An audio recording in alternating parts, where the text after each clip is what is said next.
கோலி talk Kollywood news. ஜில்லால top Mohanlal தான் மகிழ்ச்சியோட விட்டு கொடுத்த விஜய். ஜில்லா படத்துல டைட்டில் மற்றும் சம்பளத்துல முதலிடம் மோகன்லாலுக்கு தருமாறு கேட்டுக்கிட்டாராம் நடிகர் விஜய். ஜில்லால முதல் முறையா மோகன்லாலும் விஜயும் நடிச்சிருக்காங்க. மோகன்லால் சீனியர், மலையாளத்துல அவர் முதல் நிலை நடிகர். ஆனா தமிழ்ல அவரை விட விஜய்க்கு தான் முக்கியத்துவம்.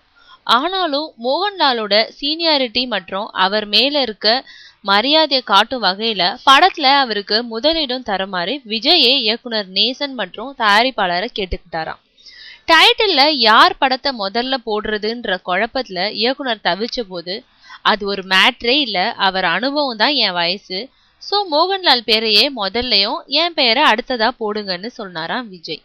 அதுபோல சம்பளம் தரும் விஷயத்துல விஜய்க்கு அதிகமா தந்து மோகன்லாலுக்கு குறைவா தர்றதான்னு யோசிச்சிருக்காரு தயாரிப்பாளர் RB சௌத்ரி. இது பத்தி அவர் விஜய் கிட்ட வெளிப்படையா பேசின போது, ஒன்னும் பிரச்சனை இல்ல, அவருக்கே என்னை விட அதிக சம்பளம் கொடுங்க, அதுதான் அவரை போன்ற கலைஞர்களுக்கு நாம செய்யற மரியாதைன்னு சொன்னாராம்.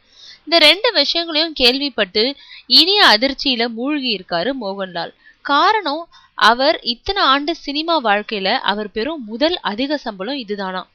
மலையாளத்துல என்னதான் பெரிய படம்னு சொன்னாலும் அதோட பட்ஜெட் மிஞ்சி போனா 15 கோடி தான். லட்சங்கள்ல சம்பளம் வாங்கிட்டு வந்த மம்முட்டி, மோகன்லால் இப்பதான் கோடிகள்ல வாங்க ஆரம்பிச்சிருக்காங்களாம். இதுல ரஜினி, கமலுக்கு அப்புறம் அதிக சம்பளம் வாங்குற ஹீரோவான விஜயை விட அதிக சம்பளம்னா யோசிச்சு பாருங்களேன்.